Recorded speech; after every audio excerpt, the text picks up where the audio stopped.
Welcome to the Drunk Dietitians podcast, co-hosted by your favorite tipsy registered dietitians, yours truly, Sammy Previtt, co-owner of Dietitians of Palm Valley, and Jenna Warner, owner of Happy, Strong, Healthy. Us dietitian besties can't stand diet culture bullshit and love keeping it real. Our mission is for all humans to believe that they are made for so much more than chasing a smaller body. We are also here to share with you that food can be fun and pleasurable again. Although we're medical professionals, we are human too. We are not afraid to share our deepest secrets and how years of our lives were taken by diet culture. We started this podcast so no human has to feel alone in their journey towards food freedom. So grab your favorite cocktail and join us for our favorite casual happy hour and expect to laugh, cry, learn, and grow. Cheers.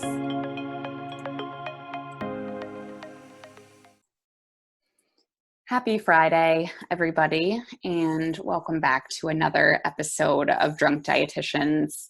Today's episode is such a special one. First of all, it's the first time that we've had 4 people on at once. So myself and Jenna as hosts, and then we had the amazing Allie and Hannah from the Let Us Eat Cake podcast. They are 2 registered dietitians who specialize in eating disorder. And, you know, we started this conversation with fad dieting and what that really looks like and how we can have disordered eating behaviors and how that can actually catapult into eating disorder and the risks that are associated with that. We brushed on the surface of even how medical professionals are some of the leading contributors to promoting disordered eating behaviors. And so getting really honest in that conversation as well. Along the way, of course, we tie all of this in and wrap it with a bow of relating all of this to COVID-19 and keeping it very relevant with the situation that we're all in right now. And so you have 4 dietitians on this podcast, 2 from Canada, 2 from the US. There's a wealth of knowledge and research, but deeper than that, there is a relatability to these ladies and how they speak so eloquently about everything related to nutrition, body, etc. So I don't want to keep you any further. This is just such a great conversation. And definitely if any of this strikes a nerve or pulls on your heartstrings, whether it feels very relatable for you or maybe a friend or a family member, don't be afraid to share this episode because I think you're going to find it super, super helpful. So without further ado, let's jump right in. Welcome back to another episode of Drunk Dietitians. I'm going to crack my phony drink over here. Before we started recording, I had shared that I had a few too many beers during the NFL draft last night. So were any of you guys drinking during the draft, or was that just me? I didn't even know it was on. Jenna, it's like the only sporting event, air quotes, that's happened since this is all went down. Back me up, girls. I was definitely following the draft. I was definitely drinking last night, but not while watching. But I was following virtually. There we go. Perfect. So I should probably intro our guests. So today is the first time that we've had 2 people on with us at once. So there are 4 voices that you will hear on this episode. We have Miss Hannah Robinson and Allie Eberhardt. They are 2 registered dietitians from Vancouver, Canada, which is super exciting. They host their own podcast that is called the Let Us Eat Cake podcast, which I've had the pleasure of being a guest on, where we actually talked all about travel, which right now we're not going to talk about travel at all. If we had only known. Yes, but whenever the world opens back up, it will be a great podcast for people to reference. But they are health at every size, Hayes trained dietitians. They both work at St. Paul's Hospital, and they specialize in eating disorder programming there. They promote a healthy relationship with food, practicing love and respect towards your body. So we're going to really talk today all things fad diets and absolutely have the conversation shift towards eating disorder and just more information on that. But before we do that, Jenna, I'm going to have you take it away with a little bit of rapid fire. Well, you both have to answer, but like at the same time. Okay. This is going to be so fun. Okay, so ready? Yes. Wine or beer? Wine. Oh my God, you're twins. I thought they were sisters, and now they're proving to be. I'm surprised that Hannah said wine. I definitely drink more beer, but I think I've always I've had a longer relationship with wine, so that's where my instinct went. And I drank wine last night, so it's on my mind. There you go. Coffee or tea? Coffee. Oh, 2 for 2. Okay, here's my favorite new one. Runny egg yolk or hard boiled? Runny. 3 for 3. I wasn't sure what the other option was going to be, but I was like, I didn't even need another I was option. like, are you going to give me medium? Because Like, it would could be where I'd go. come right out of the chicken and I'd be fine. Okay, ready? Sand or snow? Sand. Amazing. I Okay. feel like that's I wanna also do- a lie. I want to Like, are you ask. just copying me right now? I want to ask something that's gonna like really throw you for a loop, but it's not hitting me right now. We're gonna go right into the peanut butter, crunchy or smooth. Smooth. Crunchy. Yes. We have one of each. Smooth. I'm team smooth. Crunchy. Oh, yeah, Sammy. Crunchy. So Hannah is with Sammy on this one, and Allie is with Jenna. I stand strongly by my position. Well, it's like the first authentic answer she's given besides coffee. Like, I feel like I just want to get right into the podcast because this is going to be way too much fun. But so we're going to go right into that final answer of if you could have one thing in limitless quantities, but it can't be money. Each of you take a turn and answer. What would it be? Ooh. Are you the same person? like, are we supposed to be like deep and say like love or happiness, or World should we peace. say Go either way. sunshine? I would take aeroplan points. Aeroplan?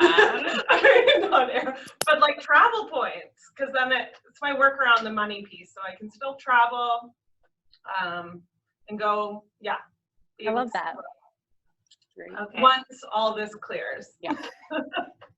I would have limitless vacation hours. You two you answered the question the same way. in Yeah. different words. That was so congratulations on that.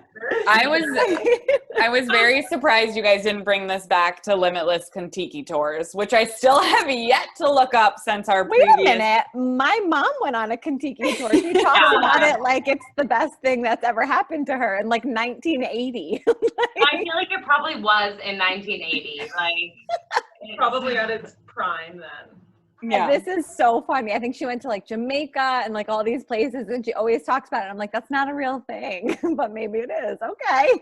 We'll have to get back to this.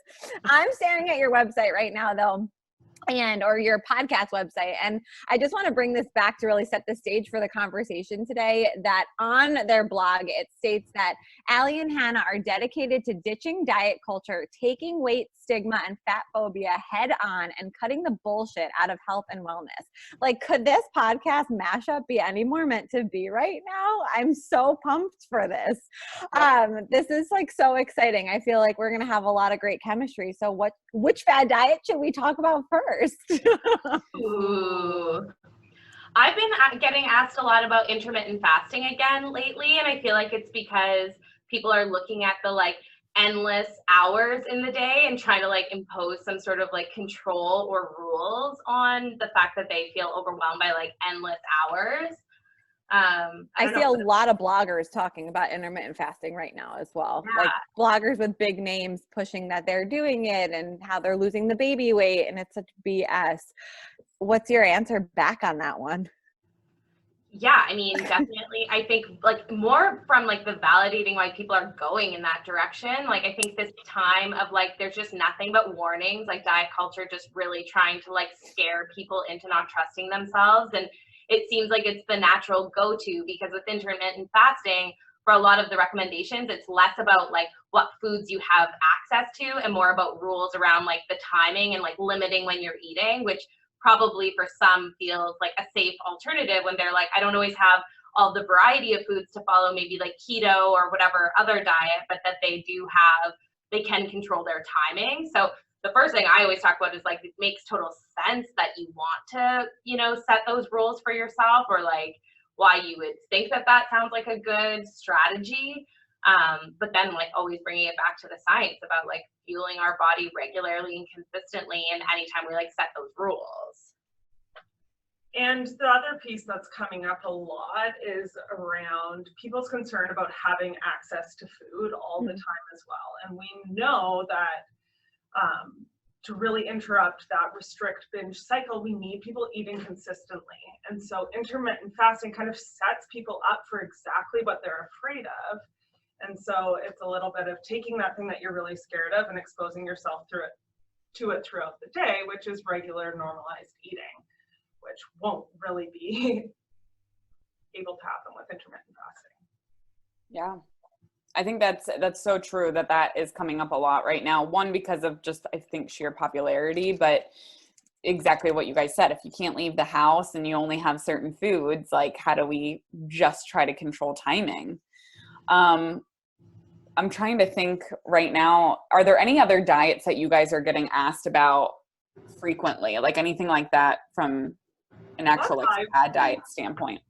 Seeing a lot of is this shift now to like more whole foods, which is like so fascinating to me, given the fact that with the pandemic, we've seen like all the shelves on the grocery store empty of these foods that were previously demonized, like packaged and canned foods. But at the same time, like definitely on social media, I'm seeing tons of people talking about like preparing all their own foods, like everything from preparing their own oat milks to baking their own bread, and this whole idea that like the only nutrition you can get is when you prepare things yourself and when you grow it from your own garden. So this like real purist like spin on food I've been seeing a lot of as well, which is really hard for people who don't have access to those types of foods and that way of living. Have you seen the meme? I feel like people are just like so tired right now, like, and this is something that like I've been talking to my clients about a ton. Like obviously this isn't a vacation that we're all on, even if you're not working right now, or if you're like, you know, having to step away from those things, like just the level of like energy and anxiety that we're all feeling like is exhausting. And so if there's this pressure that like I'm exhausted and I have to bake muffins and start my own sourdough starter and like do all these things to like keep up with my neighbor, like, or my Instagram friends, like I feel like it just adds this added layer of stress and anxiety onto our bodies and onto ourselves. And then it further kind of like perpetuates that idea of like just playing catch up and just feeling like you're not doing enough, and the guilt and shame, like it all layers. So true. That's such a powerful way to put it. There's a meme on Instagram that I saw the other day that was like a canned food aisle that was all empty, and it was like something along the lines of, I guess we're not afraid of BPA and GMOs anymore, are we? Right. Like, so interesting how it's fascinating.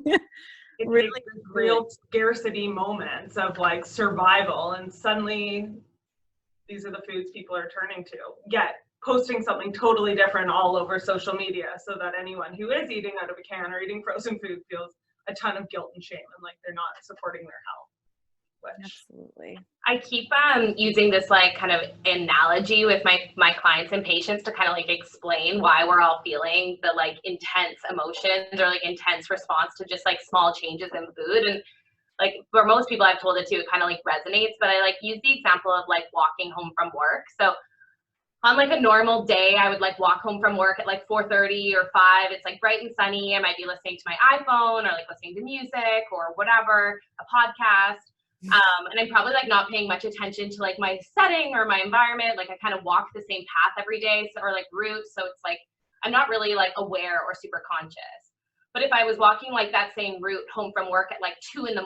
when it's pitch black, I'm all by myself, I definitely wouldn't have my earbuds in. I would definitely not be like just la-di-da. I'd be pretty hyper aware and hyper vigilant about my surroundings. And that's kind of similar to what our bodies are interpreting right now. Like, even if we're not feeling like acutely stressed, like our bodies are absorbing the energy from like the anxieties around us and the people around us. So even if we're walking the same path and doing the same thing, little shifts and little changes, our body is like super hyper vigilant and aware of. So like even eating a little bit less frequently or trying to like impart a new diet, like our body's interpreting that as like such a bigger threat in this like fight or flight freeze response. And so like a lot of my clients are feeling like so destabilized right now and trying to understand why, because they're like, I'm doing the same thing, or I'm doing less, or I should be feeling better, or like I have more time for self-care, but so why am I feeling like so overwhelmed? And same as like the pressures of like, I need to bake something different or cook or eat something different. Like our body's absorbing that in just such a different way because we are in this state of like hyper arousal, even if we're not like super conscious of it. So I think that any of these like pressures, like change food or change the way we're eating, are like just layering onto that in a way that we're not even like fully consciously aware of, but is having these lasting impacts. Of course, we're exhausted. That's such a wonderful analogy. I love analogies. That's the dietitian in all of us. Yes. Just give me like 10 more analogies and I'll be happy. But I think it just speaks volumes because it lights up the other side of the brain and it takes it away from food and body and just really makes that like so understandable because that's just such a realistic way to look at it. And I do want to ask you guys about, so we had Brenna O'Malley on here a few episodes back, otherwise known as the Wellful on Instagram, and she's awesome. And she was kind of covering for us this trend on social media, like all of the memes about like weight gain during quarantine. So like the quarantine 15 or like the COVID-19 and all of that. So we've got that covered. So I can see you guys fuming, but don't worry, we're not going to ask you to talk about it.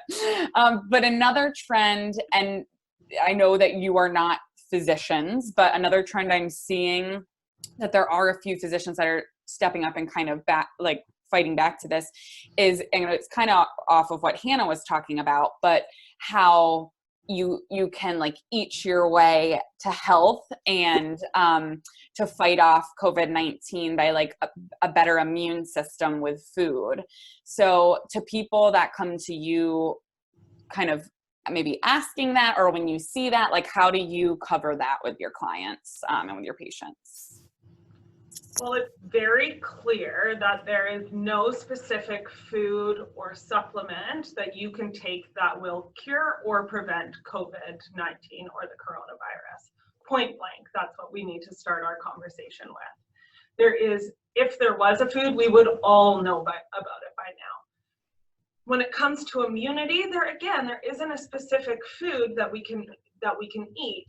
It's more about your overall health picture. And when we look at health, are there things we can do with food that improves immunity, improves health? Yes, it's eating frequently, eating a variety of foods, eating to meet our needs. And that really needs to be the foundation. So we can't look at specific things. It's not black and white. It's really that whole picture and making sure that you're eating enough to support your body and your immune system so it can function properly. And like if we think of that stress example, I was saying like stress is one of the biggest factors that impacts our immune system and our like ability to fight illness. And so, you know, if we're doing things like skipping meals, skipping snacks to avoid weight change, or with this idea that like if left to our own devices, we're going to come out of this world pandemic with some sort of change to our body that we're not going to like, then our body is again interpreting that as stress. Like in a fight or flight mode, our body is anticipating a threat. And so if on top of the like anxiety threat that it's anticipating or interpreting, we're getting lack of access to food, or it's assuming that we're not eating regularly and consistently because we don't have enough nutrition, then that also is going to amplify our stress. And it's like these two like the anxiety of the world and then the anxiety of our body feeling deficit, like layering onto each other and just amplifying. And so that's going to have a bigger impact on your immune system and your health than, you know, incorporating some nutrient that, you know, you isolate to give it a lot of power when you're not looking, like Hannah said, at your whole picture of health. I love that, because when you layer that concept on top of the episode that we recorded with Alyssa Olenek, Little List Fitness, and talking about fitness as a stressor when done improperly or done to an extreme or done irregularly, meaning like too much of. You see these fitness professionals now speaking up on Instagram, professionals in air quotes, talking about like how much to be moving right now and burpees to burn off your Easter candy and all this BS, and then also offering their nutrition advice. I'm seeing that so much more now, that they're coupling like bundles with like nutrition packages that I personally want. I would never spend $1 on, but I just want to see so that I can like put it out there and be like, no to all of it, but I will not go there. But, you know, layering on top of that, that fitness can be a stressor when all of these other stressors are going on, and that there is actually no stress relief happening right now because we're in this, like you said so beautifully, in this constant state of like hyperarousal. Are you seeing in your space like fitness being abused more now because of all of this? Yeah, big time. I think, you know, both of us are experiencing with our clients and patients just an increase in coping strategies, right? And unfortunately, eating disorders, the way that they use, our clients or our patients use or misuse food or treat their body is part of their coping strategy, maladaptive and unhealthy in the long run, but certainly effective in the short term. And so definitely seeing like an increase in symptoms related to an eating disorder. Exercise, movement, how we are active in the day is like sort of a socially accepted eating disorder symptom for some. And so with like all nonstop movement opportunities at like your fingertips, especially from the space of your own home, like I think a lot of our clients and patients are feeling that same pressure that like a lot of us may be as well. Like certainly we are not immune to those comments or those messages either. But yeah, like I definitely am seeing a lot more of my clients feeling like that should, like even less so than when they're in kind of the regular world, they're able to kind of notice more like how the routine or how the pressures they're putting on themselves to like skip going out with friends so that they can fit in a workout. But when it's nothing but unstructured time, like it seems like a quote unquote healthy way to structure their time, but as a result puts more pressure to like fill time through moving your body in this kind of like compensation way. And I think even the fact that dumbbells are the most popular item to buy off Amazon right now and are completely sold out across the world like toilet paper was a few weeks ago just goes to show that pressure that people are experiencing of everyone else is doing this, so I should too. And we've had clients saying to us like, well, what if I am the only one who comes out of this quarantine not more fit or maybe having gained weight? Like if everyone is doing it, I want to be doing it too. So it's not only that coping mechanism, which is so helpful and powerful to our patients, but it's also that comparison and that peer pressure, which makes it so difficult to manage when you're on your own. And they say that price gouging doesn't happen, but I saw dumbbells on Amazon listed for $300 for No way. Okay, so I love Amazon. I love Amazon, but they were like 20. That is wild. I mean, I've seen the desperation. I wouldn't be surprised if people would pay that. Yeah, but I mean, I think this time especially, it's like putting a magnifying glass over our relationship with food and fitness and body, because like you said, there's just all this unstructured time, or maybe being stuck in the same environment if we're not allowed to go to work or whatnot. So if you don't mind kind of enlightening us, you don't have to like necessarily like quote studies, but you're more than welcome to, if you have those in your brain right now, but just kind of connecting the dots with like disordered eating behaviors, fad dieting, eating disorder, and how it all is kind of intertwined. Like, how do you explain that to people? So we definitely know that just dieting is a risk factor for disordered eating, and it's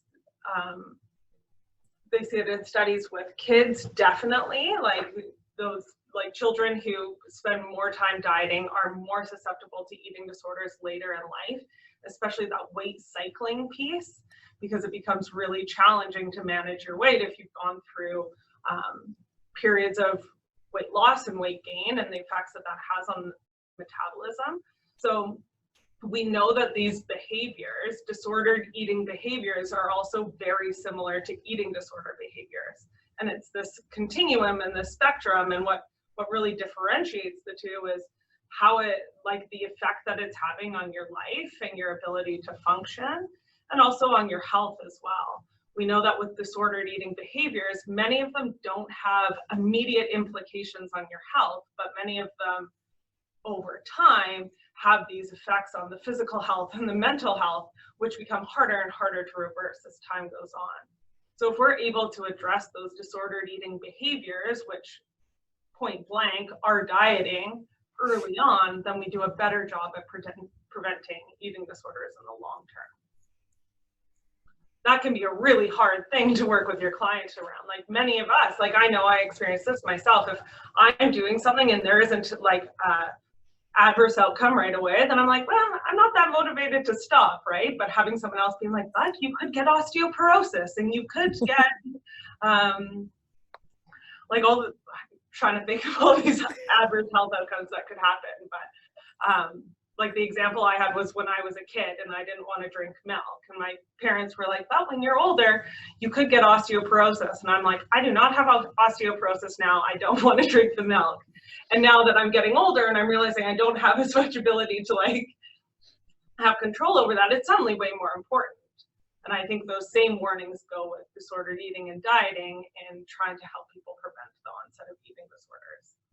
Mm-hmm. Yeah, and like definitely along with that, like because there is obviously like a lot of research to suggest that there is in part a genetic component to the development of an eating disorder, and you know, kind of similar to other genetic disorders, like not really being sure why it is that it gets turned on in some and not in others, but that again, like Hannah said, like that restrictive style of eating or imparting rule-based eating on someone who already is genetically predisposed is, you know, the increases the likelihood that their eating patterns are going to go from a disordered realm for someone who maybe doesn't have that genetic predisposition to an eating disorder that can get quite severe quite quickly. And you know, and I mean, that's what makes eating disorders so complex and so complicated to treat, is that there isn't just one cause and there isn't just one risk factor, and someone might have all the risk factors and not develop an eating disorder, and someone might have very few of the risk factors and develop a very severe and enduring eating disorder. But certainly like restrictive style eating, any sort of rule-based eating, reduction of intake, or, you know, reduction of certain nutrients, both macro or micro, is known to have a great impact on like turning on that genetic predisposition. And so it's like rolling the dice with a very, very high risk that like people don't realize when they're like helping their child lose their baby fat, or, you know, encouraging someone to go to a Weight Watchers meeting, not realizing that that could be the last sort of catalyst that sets someone off to a road of like a very serious, you know, mental illness, and one of the most severe mental illness that there is. Highest mortality rate, for sure. So for our listeners that are maybe listening to this and thinking, because I think you answered this already to some extent, but maybe to clarify, there might be some people listening that are either aware or maybe somewhat aware or not yet aware of what disordered eating really means. And I think it can mean so many different things, and you just nailed so many of them. But can we take a couple minutes to just kind of define from your experience and expertise, like what is disordered eating? So, and for anybody listening and everybody listening, we're not saying that you all have disordered eating patterns if you've done one of these things one time, but it's something to be more cognizant of, I think, especially during this time when we are thinking more and we are thinking more about food. You know, these feelings and thoughts might be coming up more. And I think it's important to be aware. Yeah, like I think for me, one of the biggest telltale signs about how eating patterns fall into that disordered realm is if it takes you out of alignment from trusting your body. So if you're eating in a way of compensating from an action from the day before, or in anticipation of a future event, if you're acting in a way that, you know, is controlling of the fact that you don't trust your body when allowed to do what it is like intended to do. So that might be, you know, eating in a fed window. That might be cutting out a certain food group. That might be, you know, exercising in a way to compensate for foods you actually prefer to eat, or forbidding yourself from eating foods you prefer to eat. And it doesn't necessarily mean you have an eating disorder when you have a disordered relationship with food, but it does mean that you're out of alignment with that like trust of your physical body, and that relationship is getting damaged and broken. And for some, that does have irreversible, like in the sense of like that pattern, if not addressed, can get, intensify more and more. And for others, it can just be that a life of like not having a relationship of like love and trust with your body. But both have like pretty significant impact on our mental health, which is like just as important as our physical health.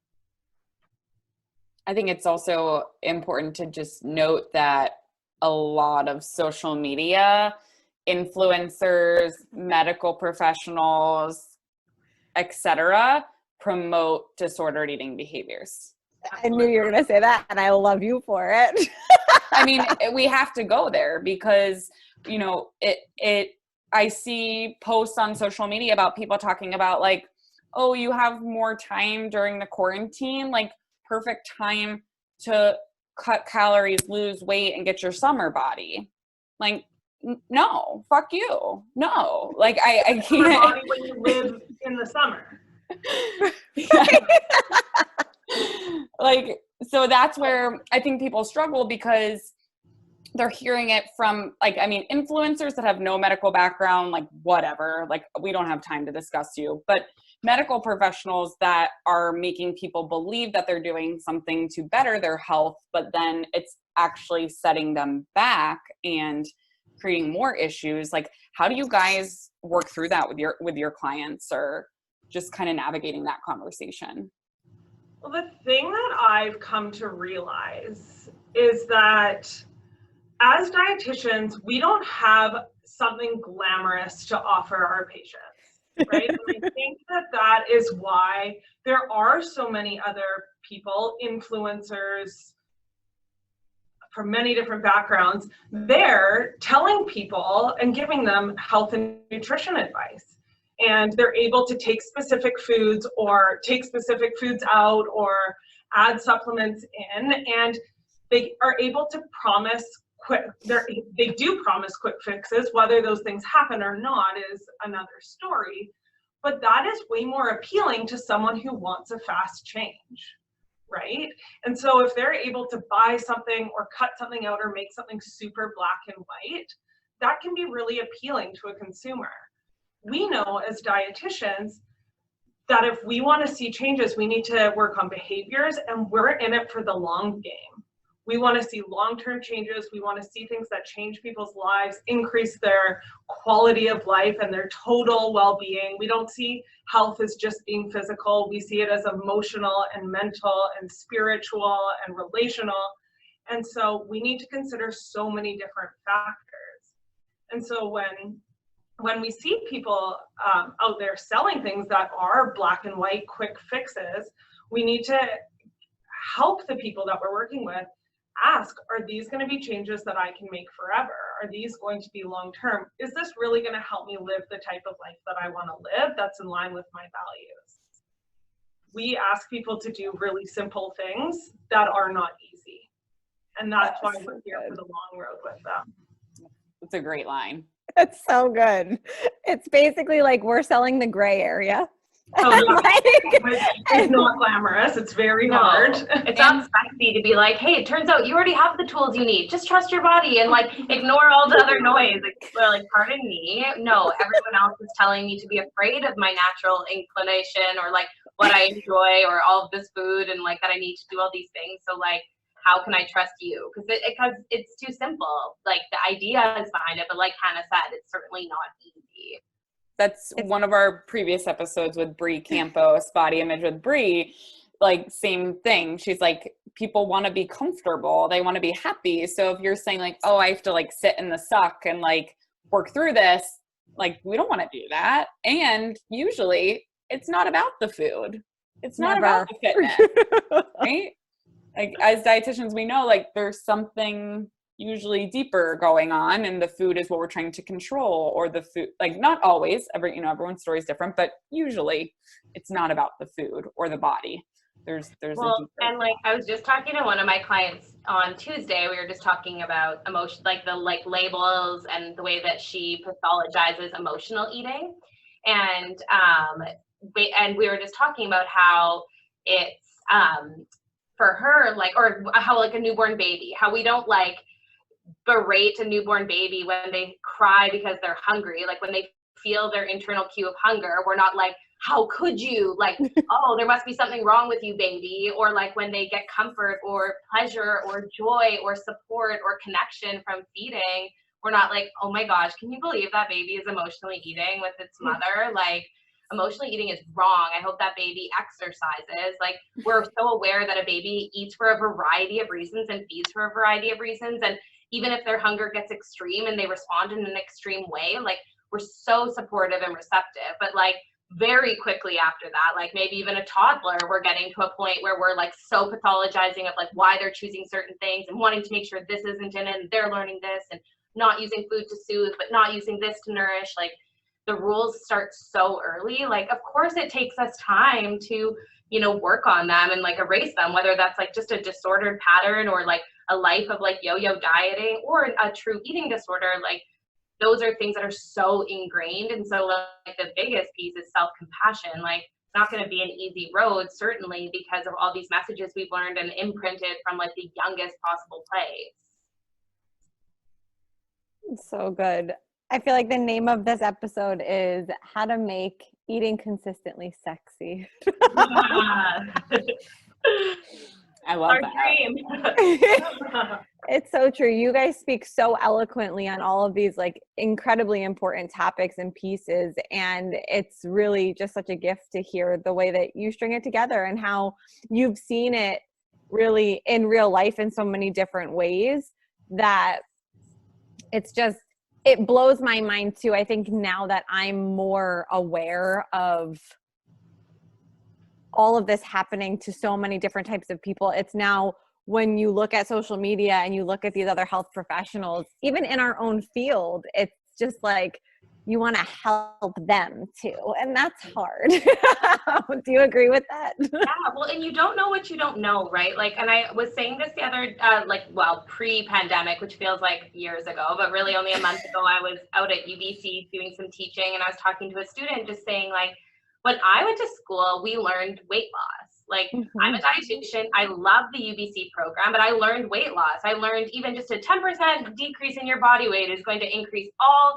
health, long-term health. And we go into this profession because we want to help people improve their health. Like, we're not going into it to try and like shame and hurt or harm them. We like truly believe in our message. And so for me, it's been, you know, I didn't know what I didn't know. And the more I learn, the more I realize how like any of those teachings, how harmful they are, and focusing on weight, which just isn't a behavior, how much impact that can have on people. But it's not about like judging professionals who, you know, think they're doing the best. It's more just like, can we come together and have these conversations and provide a new voice? Because like, I do think most people, I mean, I think a lot of people are out for profit, but like, I also try to believe in the best in people, that I think they do believe in some benefit too that they're providing for people.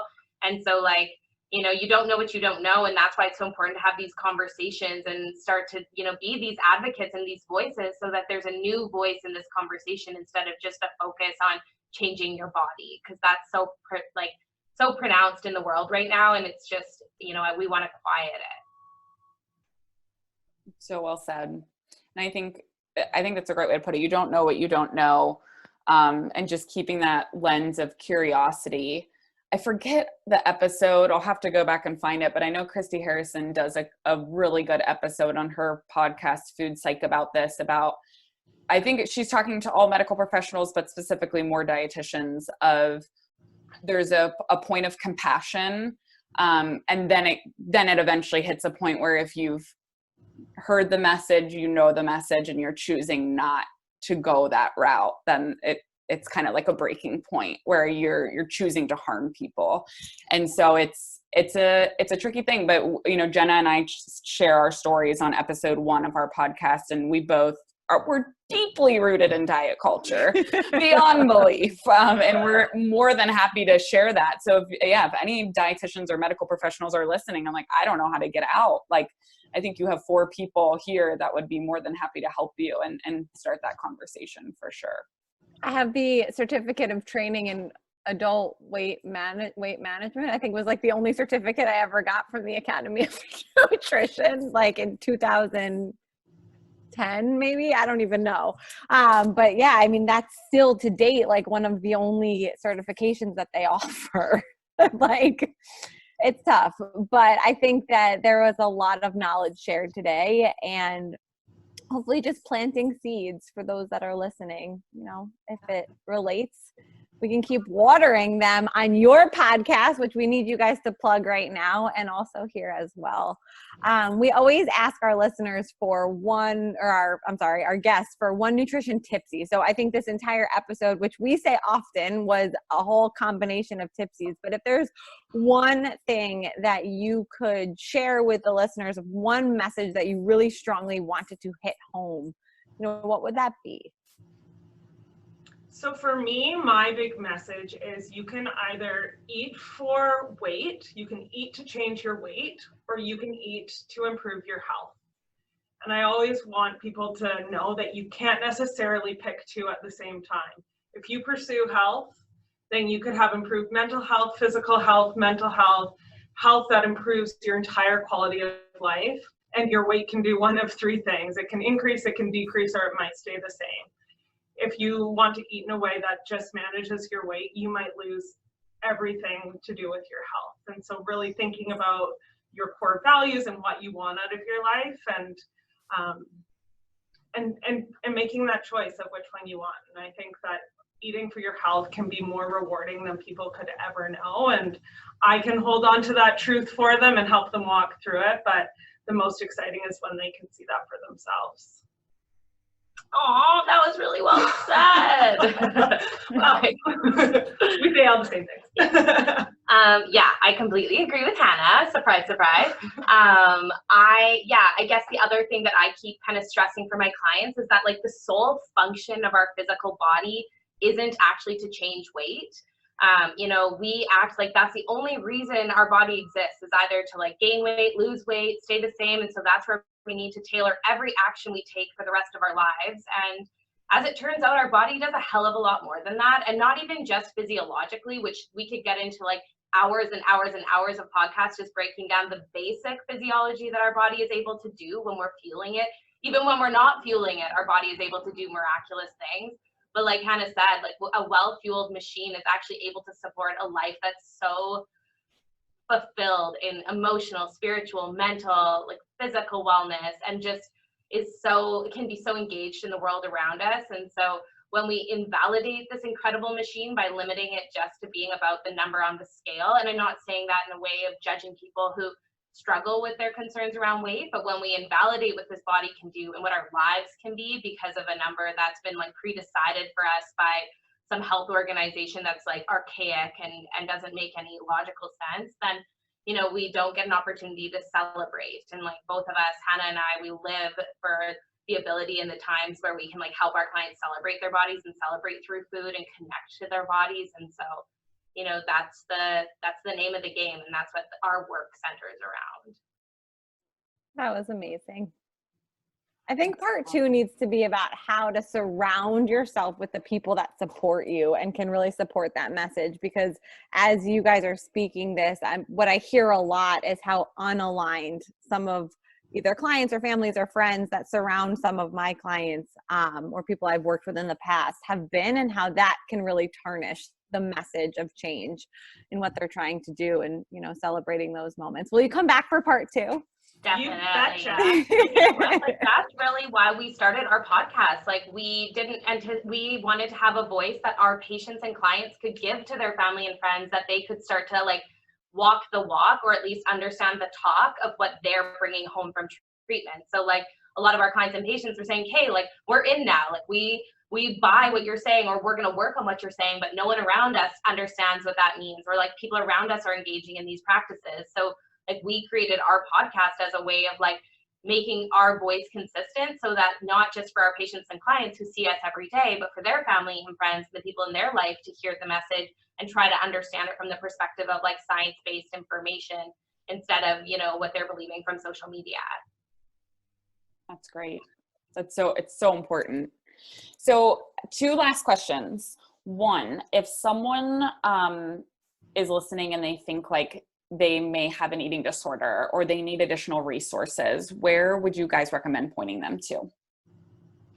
Yeah, I mean, obviously we're Canadian dietitians, so like there are like Canadian and American resources, like any of the like national eating disorder awareness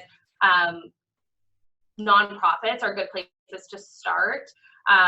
We have like a Canadian eating disorder awareness network that we would refer people to. The first step would probably be going to see your family doctor. I mean, certainly if there's concerns about like health, and that can be really complicated, especially if we're not talking about a change in weight necessarily associated with an eating disorder, which again, like that's another topic in itself of weight stigma. But I always recommend that people, first of all, go to their family doctors and then also contact their national, like go online and find some national resources, because it's a good way to kind of start to find people who are aligned in the same messaging as well. Awesome. And if people are listening today and they want to find your guys' podcast and they want to reach out to you, where can they find you? We have tons of ways to get in touch. So you can find our podcast on all major podcast streaming sites. It's called Let Us Eat Cake. If you want to find us on Instagram, we're at Eat Cake Pod. And then our whole podcast is dedicated to answering listener questions. So we really want to spend our episodes talking about the things that people have questions about. So we're always accepting questions to discuss on the air. So if you want to send us a question, you can email us at eatcakepod@gmail.com, or you can just send us a message on Instagram as well. That's a really great way to get in touch with us. Awesome. Well, thank you ladies so much for your time. And of course, and there will definitely be a part 2 at some point for sure. Great. Thank you. Thanks, guys. Bye.